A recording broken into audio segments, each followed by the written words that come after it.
Magandang tanghali po, Yusek. Merong lumabas na Pulse Asia survey na nagpapakita na malaki po yung ibinaba ng approval at trust ratings ni President Marcos. How concerning is this for the President? Nalaman po natin na ang respondents dito ay 2,400.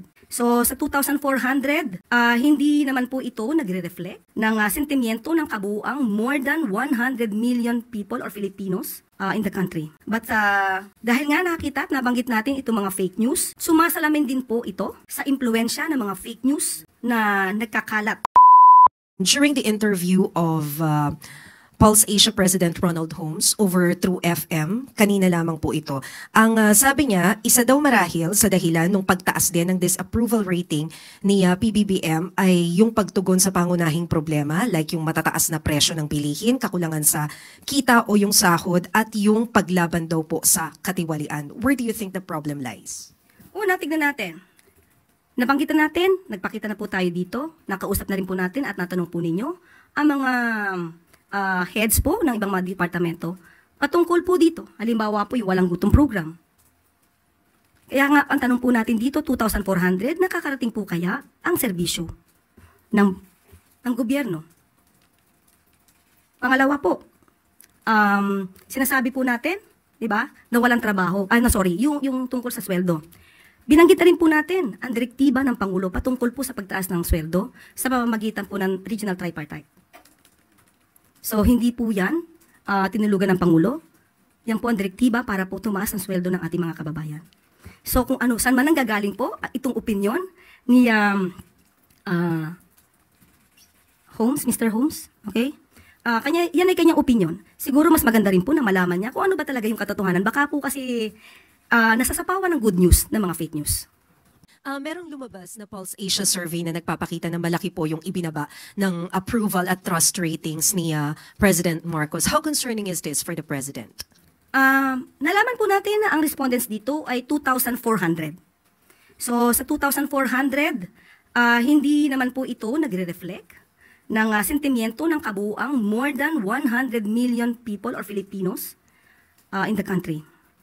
But dahil nga nakita at nabanggit natin itong mga fake news, sumasalamin din po ito sa impluensya ng mga fake news na nagkakalat.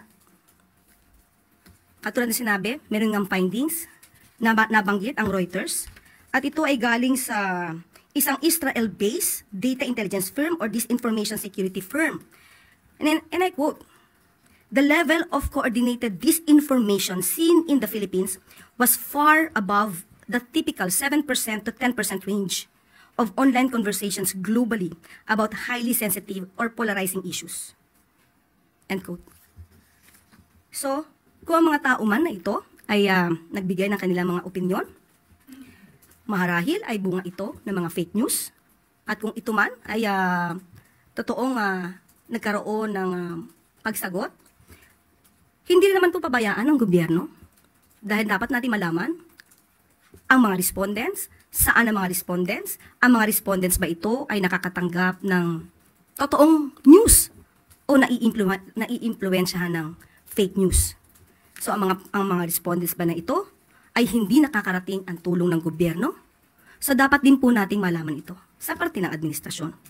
At kung ano man po ang nagiging desisyon ng Pangulo at ng administrasyon, at ito'y magre-reflect sa isang survey na naisin pa rin po at ipapatupad pa rin po ng Pangulo kung ano ang nasa batas, kung ano ang tama, at hindi kung ano po ang sasabihin sa isang survey. Pero ma'am, considering that the survey was conducted from March 23 to 29 or just a few days after the arrest of the former president, sa tingin po ba ng Malacanang gaano kalaking factor yung politika sa naging resulta ng survey, especially yung nangyari kay former president? Okay, lumalabas nga po dito na bumaba di umano ang rating, no, approval rating ng Pangulo. Pero sabi nga po natin, ito ay titignan pa rin po ng administrasyon. Hindi naman po natin, hindi papansinin kung ano ang mga sinasabi ng survey. Pero muli, 2,400 ay hindi po ito kabuuan na sentimiento ng buong Pilipinas. Magtatrabaho pa rin po ang Pangulo, katulad ng aking sinabi, kung ano ang tama, kung ano ang sa batas.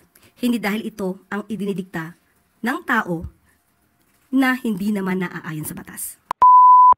Alam nyo, nakakabahala to kasi first time ko pong nakarinig ng government official. Dati po, usually pag pinag-uusapan po ng mga government official yung mga kinalaman sa survey, nagpapaliwanag po sila, no? Pinapaliwanag nila yung survey kung saan nagmumula yung ano yung mga posibleng dahilan ng pagbaba ng rating. Kung ang pinag-uusapan po ay pagbaba ng rating, ano ang posibleng dahilan, no? Kaya ako, duda na ako kay Auntie Claire. Ito bang mga sinasabi ni Auntie Claire? Talaga bang ito ang posisyon ng gobyerno? Kasi ilang beses na po eh. Di ba? Doon na lang sa papadaluhin. Sabi ni Auntie Claire, papadaluhin. Biglang nagsalita si Bersamin na hindi papadaluhin. Diyan po sa hearing. Nakakaduda kasi for the first time po, nakakarinig tayo sa gobyernong ito. Ganun na po ba yung ating gobyerno? Kaya ako duda, usually, ito pong pag-question sa survey, lalo na yung 2,400 lang, yan po ay kinu-question lang. Mga vlogger lang po nagku-question yan. Kami lang po, di ba? Dahil kami, mga bias kami. Pag mga hindi pabor sa atin yung survey, kinu-question natin yung survey. Pero government to eh. Gobyerno po to eh. First time ko pong makarinig na tauhan po ng gobyerno, direkta, kinu-question yung survey. At hindi po ito pipitsugin survey yung kinu-question nila.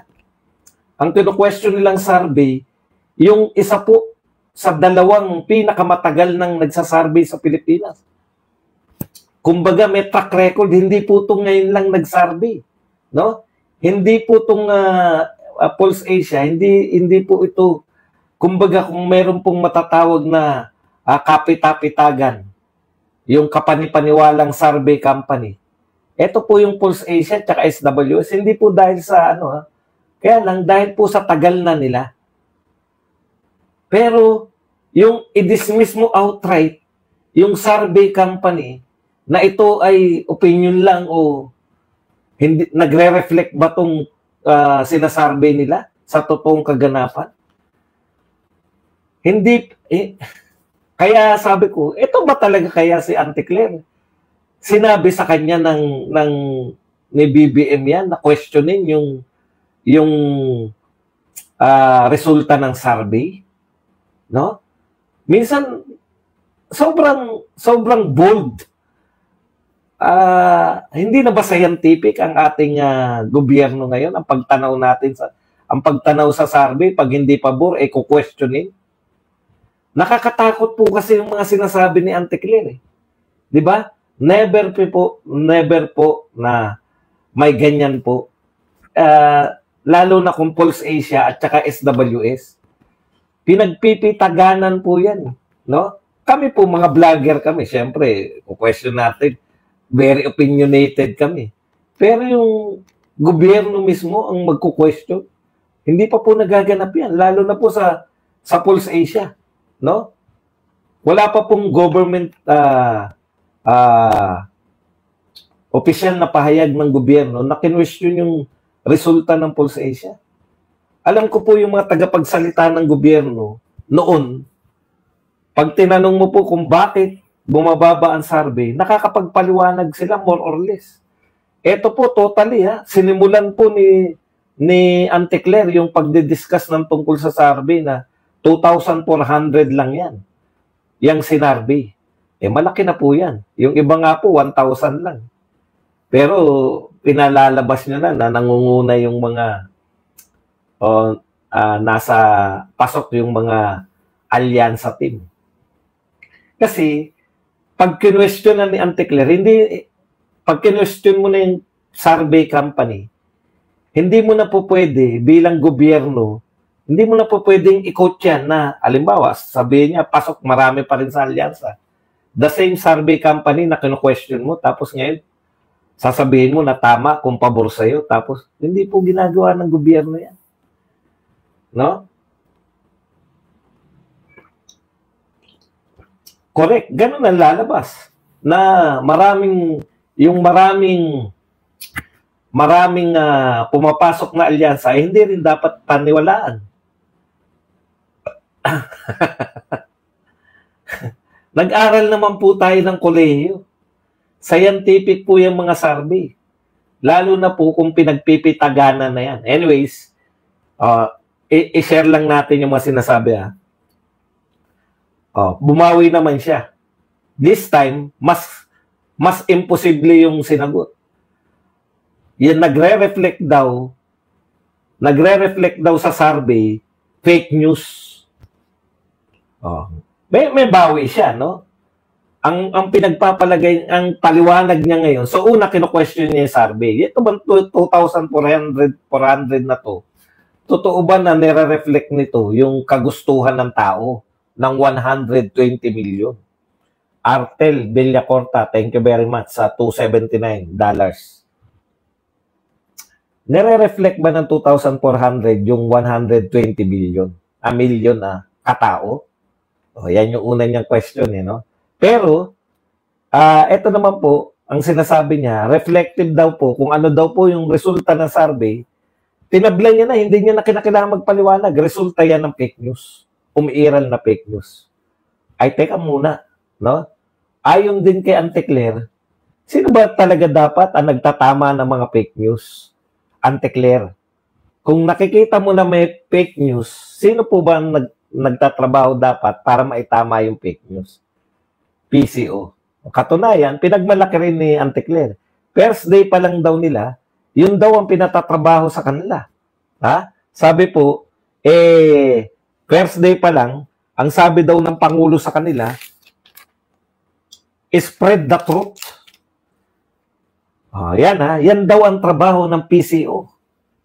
Unang araw pa lang niya, spread the truth. Ano po ibig sabihin? Kung inaamin nyo na laganap ang fake news, kasi sino tayo para magsabi ng contrary? Sila yung may data, sila yung may pera, sila yung may nagko-quote ng mga pag-aaral. Kung totoo yan, Auntie Claire, na laganap ang fake news sa Pilipinas, ay teka muna, ano ba ang trabaho mo? Correct, ang trabaho mo, ayon sa iyo, first day nyo pa lang, babasahin ko yung sinabi mo, spread the truth, first day pa lang daw. So kung hindi mo na spread yung truth, at laganap pa rin ang fake news, hindi mo nagagampanan yung trabaho mo. Di ba? Ganun lang yan eh. Simple lang yan eh. Ikaw mismo ang umaamin na yung PCO, hindi kayo nakakagampan sa inyong mga trabaho. Okay. Mamaya po natin yan sa conclusion. Talaga bang may fake news? Talaga bang fake news yung nagpababa ng rating ni BBM? Siyempre, alam nyo yung mga reporter, kahit sabihin na natin na anti-Duterte karamihan ng mga to, nag-aral din po to ng 4 na taon. Hindi rin po nila masikmura na, ganun lang, fake news. Ano na lang ang silbi namin, mga reporter?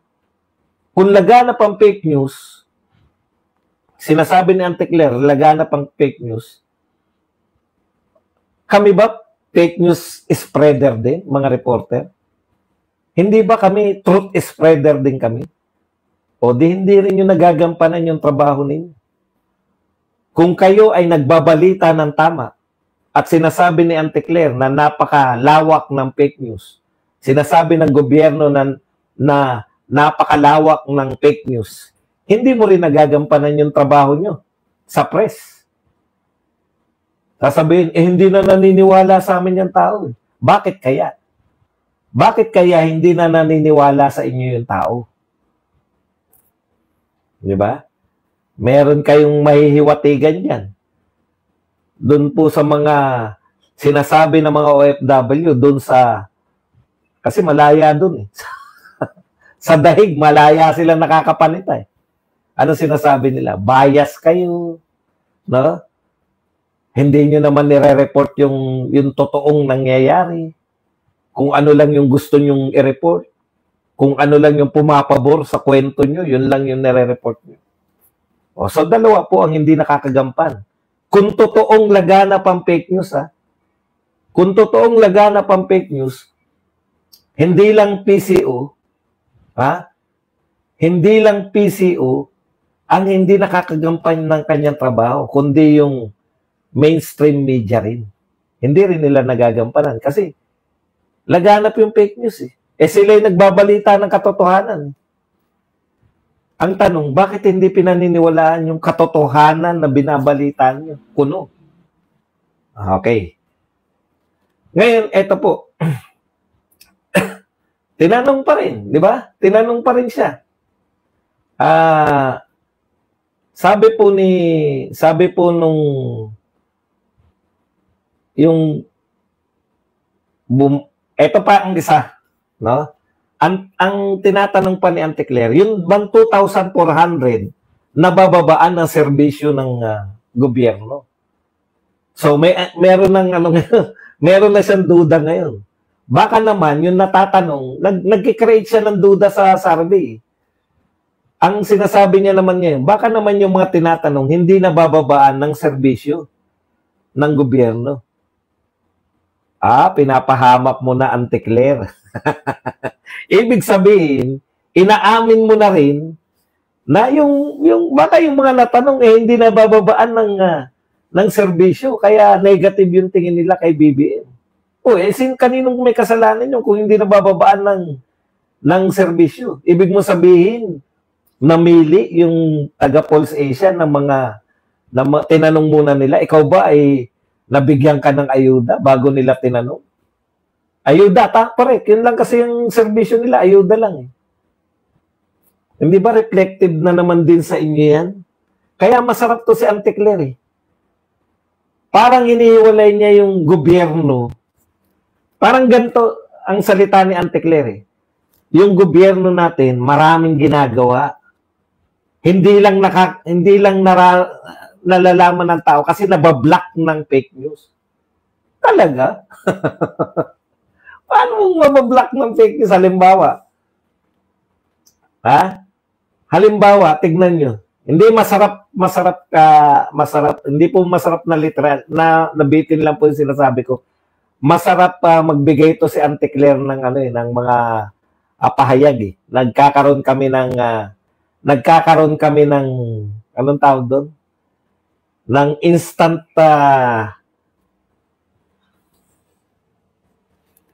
teka, malulubat ako. Nagkakaroon kami ng instant na banat sa gobyerno dahil kay Auntie Claire. Okay. Kaya masarap siyang assistant secretary. Libreng research, libreng banat. Nariyan eh. Hindi. Nagkakaroon, siya mismo nagbibigay sa amin ng pambanat eh. Okay. Parang nagsasalita kasi si Auntie Claire. Pag kino-question mo kasi yung isang sikat na survey company na never pong ginagawa ng isang matinong gobyerno. Ngayon ko lang po narinig yun. Na kino-question po ng gobyerno yung resulta ng survey. At ang pag-questionan niya ng resulta ng survey, hindi scientific. Ang sinasabi niya, baka hindi nakarating sa tao yung serbisyo ng gobyerno. Hindi ko alam kung ano yung sinasabi niya hindi nakarating. Umani naman ito ng iba't ibang reaksyon mula sa ating mga netizens. Ayon kay Ray Cortez, basta wag nilang papalitan si Auntie Claire kasi siya lang ang nagpapasaya sa BBM admin. Pahayag naman ni Ray Reyes, Manang Claire is in the right time at the right place, tinadana na siya ng panahon para lumagapak. At ito naman ang saloobin mula sa ating kababayan na si Muzi Kubay, noong panahon ni PRRD madami din naman fake news pero lalong tumaas ang rating niya. Mga kababayan, feel free to comment below para maglabas ng saloobin sa balitang ito.